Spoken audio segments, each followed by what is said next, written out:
Alright, hello everybody. Welcome to another photo critique. My name is Chris Hurtt, and this week we are looking at more images and critiques at bpsop.com. First one we're looking at is from Cornelia Deck, and this photo was taken at Lake Hintersee in the German Alps. I wanted to capture the movements of the clouds, therefore used an ND filter taken on a tripod. Of course, 20-second exposure, very necessary unless you want to get very impressionistic, and the long exposure worked great. This is quite the sky for that, and we got 20 seconds, which allowed the clouds to really move and bring in just a gorgeous motion up in the sky. And I love how we can see through the water. We've got great sharpness here, and this is beautifully done. Because you have an ND filter on here, it looks like I'm seeing this darkening over here in the corners.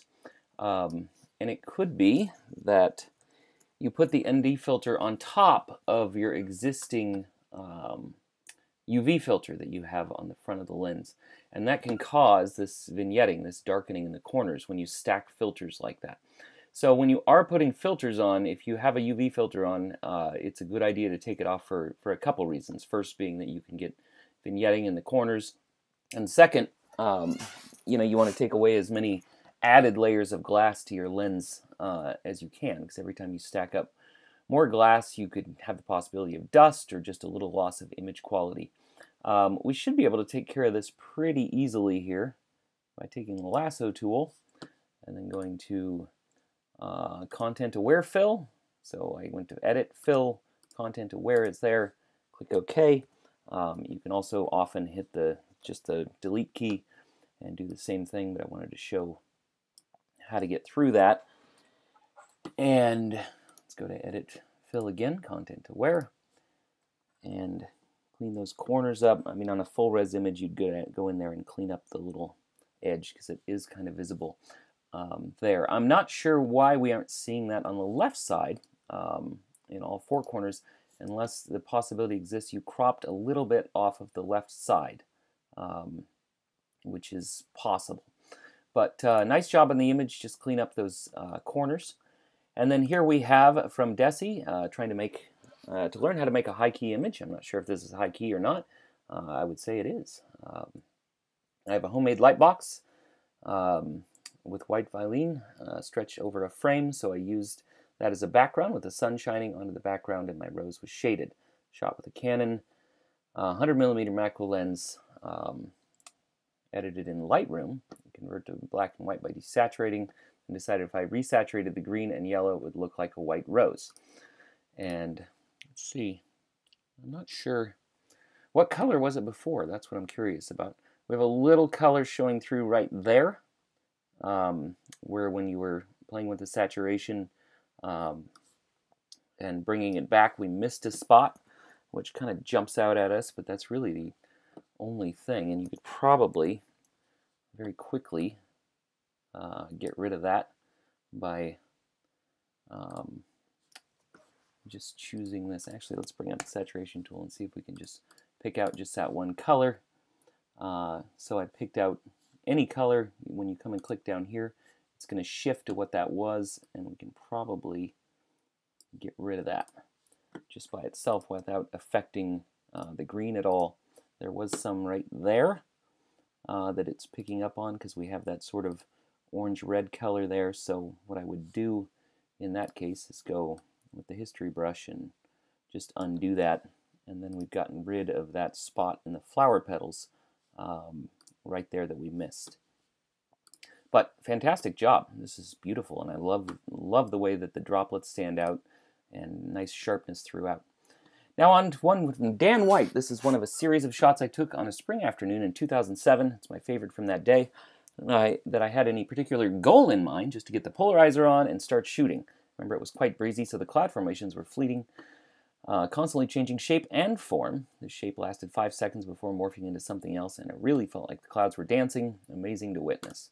You know, that really is one of the greatest things about being out shooting at times like this, is because you see things that you wouldn't normally notice or pick up on at all. Things that you would normally drive past at high speed and not take note of, that when you start looking around, you pay attention to these things. You get to have some amazing experiences. I love the way we have sort of a mirroring between the way these branches are reaching for the sky and the way these clouds are reaching from the sky. The polarizer obviously helped really darken the sky and have some just beautiful, very dramatic contrast, which I like a lot. The only part that's sticking out to me is these trees over here on the left. I mean, the stars of the show are these guys and the tree and the clouds up above. We got this guy coming in here on the left, and there's more black behind, so it's kind of getting lost. And it looks like, I mean, that we could just step forward and still look up and leave this guy out altogether, and then we would have these guys down here against that lighter part of the sky and this up above without this distraction over here, because it kind of pulls the eye over there. But beautiful job on catching the sky. Now we're going to Edward Yunnan, and this is taken in one of the souks inside of South Lebanon. And I, obviously looked these over first. This is fantastic. I mean, just the sense of place and all of this that we have here. We don't have the exposure information here, but the sewing machine here is such a big part of this story, and it's also kind of right there in our face, which is a good thing. But I would love to have you stop down with a little more depth of field and bring that into sharpness, because it is just such a big part of this composition. It's we walk right in to this to get introduced to this guy, and this is just a huge part of the story. And if you're hand holding, which is often the case in shots like this, take that ISO up so that you can stop down. You'll still have the faster shutter speed. You might have a little bit more noise, but it certainly is a small payoff, especially with the way camera sensors are nowadays. And the other thing, it'd be great to have some eye contact here.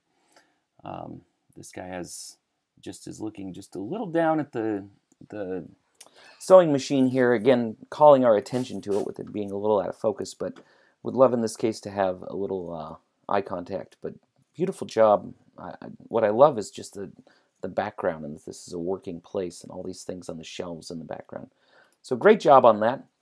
Then here we go to Rose Campbell. I was trying to take a photo from the skyline with my nephews and their mom, but I can't figure out why the skyline is reflected on them.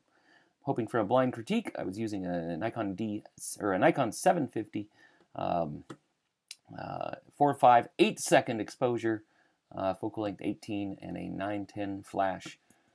Thanks. So we've got a nicely put together image here, and it's an 8-second exposure, and it's actually that we've got the light coming through. My guess is that you had them come into this frame as they were, partway through the exposure.